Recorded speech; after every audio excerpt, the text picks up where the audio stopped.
Yes, people, welcome back to the channel. Welcome back to the Daily Football Report. And on today's episode, we have some news coming out of Manchester United as Jason Wilcox was on a fan leadership podcast, and he was talking just about a few things. But not only that, we had some news about Enzo Maresca and what he had to say about the exiled players in Raheem Sterling and Axel Disasi. And one of my favorite strikers down in Wolves have signed a new contract in Seth Larson. So let's jump into it right away. So hey, listen to me. Jason Wilcox having a conversation about Manchester United, and he admitted what we all knew. Manchester United is a big club.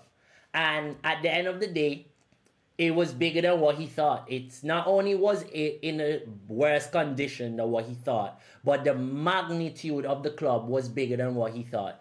And he was making claims about the situation where he didn't think that the game against Man City was a 3-0 game. He also was talking about the situation where, a few of the players were injured, and he think that's what affected the game against City. He also was asking basically like a cry of hope to Sir Jim Ratcliffe, saying that he just prays and hope that they get the opportunity to be able to change Manchester United, and that it's not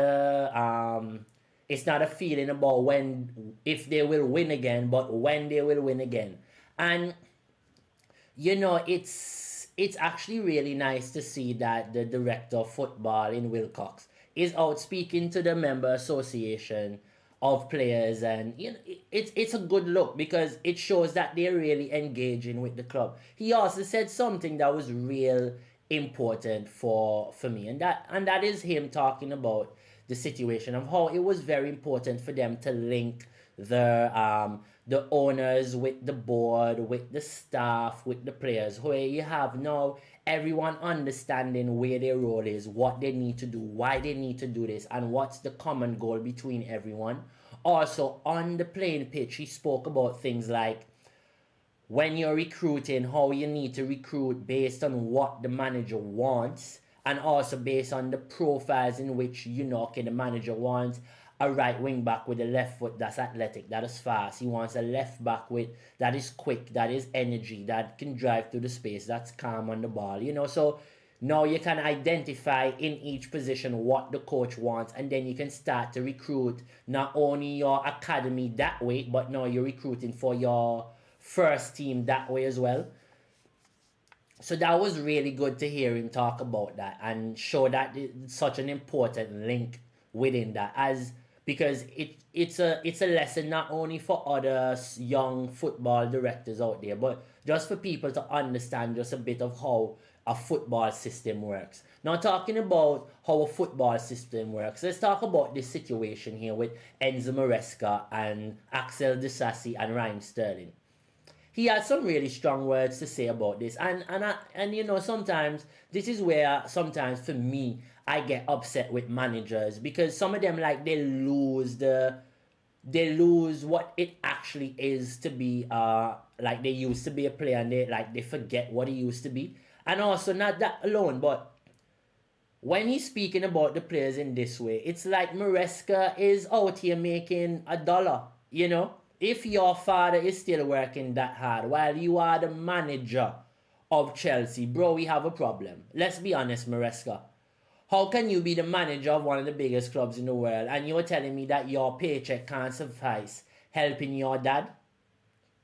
Also, now, let's talk about, the money, and because that's basically what he's trying to say, right? He's comparing his dad being a fisherman, right? And he's saying, my father is 75 years old, and for 50 years he has been a fisherman. Working from 2 o'clock in the morning to 10 o'clock in the morning, Maresca said. This is a sad in life, not a player and the way that we work.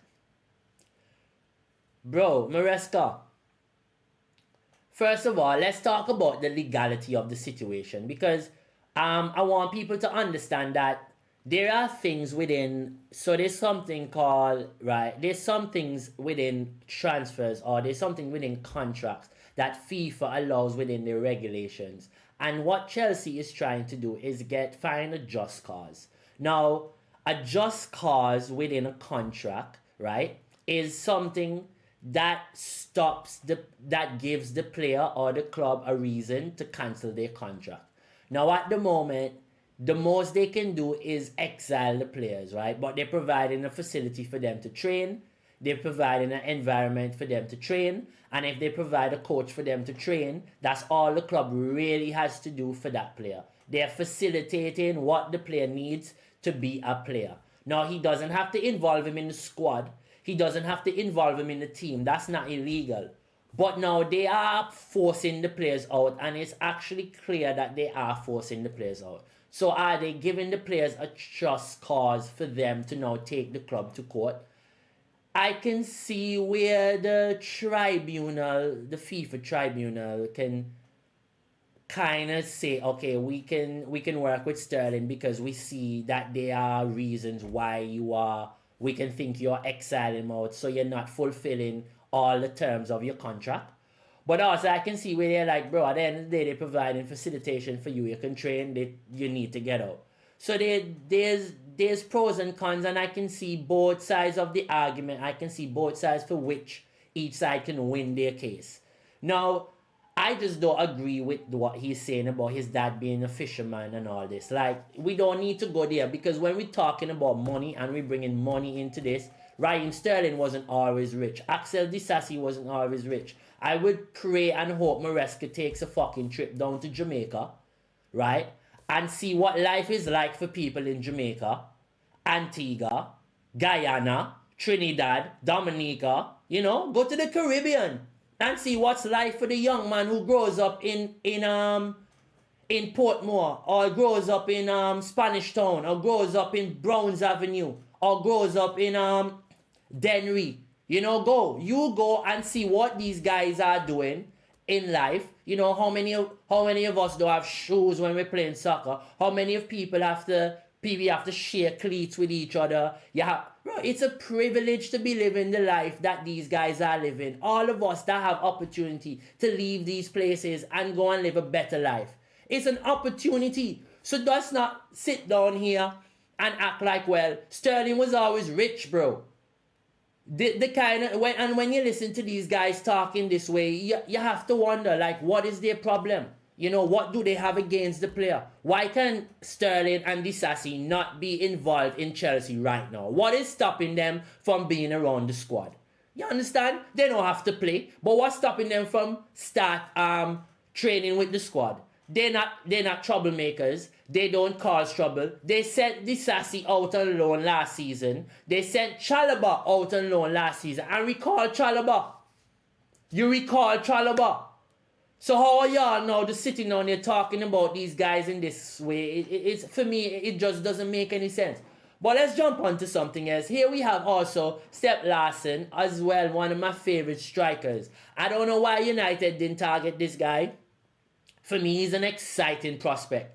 And him going on a 5-year contract with Wolves, we know what the hell this is. Let's be honest. We know what we're looking at right now. We know that he's signing a new contract because Newcastle came in for him and other clubs came in to have bids. So now they're like, fuck, you know what? There's probably an opportunity for us to sell this guy in the next window or the other few windows. So he does the whole charade, shebang, talking about, oh, I'm happy here, I'm so happy at Wolves, I'm going to stay. But let's be honest, bro. Like, if I'm your agent, I'm telling you, say all this good shit, let's get you on another contract. So, like, when we get you, we can get you a bigger transfer fee so that we can get a bit more money. Because he's not going to become a free agent. Clearly, Wolves, he's not in a situation where Wolves is going to allow him to become a free agent. So the best thing for the agent to do is to get him on a bigger contract. So not only can the club get a bigger fee for him, but also the agent can get a bigger fee. He can get a bigger fee when they get a fee. So this is just Wolves playing the game because we all know what's happening. We've seen this happen with many players in the world of football. A lot of teams do this with their younger players, but Larsson is going into a stage not only where a lot of number 9s in the world are not as good, but he has Premier League experience. He's actually a good Premier League striker. And Wolves have sold Ait Nouri. They've sold Matthias Cunha. So I can see Larson moving in the next window or even next summer to another club, not only to be maybe the main striker for a club, but I can also see him being a number two. I can see a Chelsea going and pick up a Larson to be a number two to a Joe Pedro. You know, I can see that happening. I can also see United going after a Larson. I can see Newcastle going in back in for him. I can even see Arsenal looking for him as a number two to Gyökeres. You know, this guy for me, he might not have the prolific numbers, but he is really good striker. And how he moves along the pitch, how he links up the play, how he gets involved, I just respect him so much. But in other news, we have this guy here, Zinedine Zidane's son, looking to return to the World Cup as he's decided to play football for Algeria. Now, Zidane, as we know, the last World Cup he played, he headbutt that mother lover. But you know, looking at it, seeing his son, goalkeeper, going to Algeria, having a chance playing in the World Cup, another Zidane at another country, this might actually cause a lot of controversy because Zidane as a brand to France football is massive. So him going out of that, going to Algeria, he's breaking the trend. But let's be honest, he's probably never start for France. So we have to really, he wants to play international football. And at the end of the day, bro, you go play with whoever you want. Because at the end of the day, it's about your career and that's what you need to do. But yes, people, the Premier League is back. Manchester United needs, I hope my team wins today. And don't forget, please, to continuously always keep showing support. Hit comments below, like, share, follow us on all platforms as you can see. And always remember, my people, stay sexy, have a good day. Come on, United. Ciao.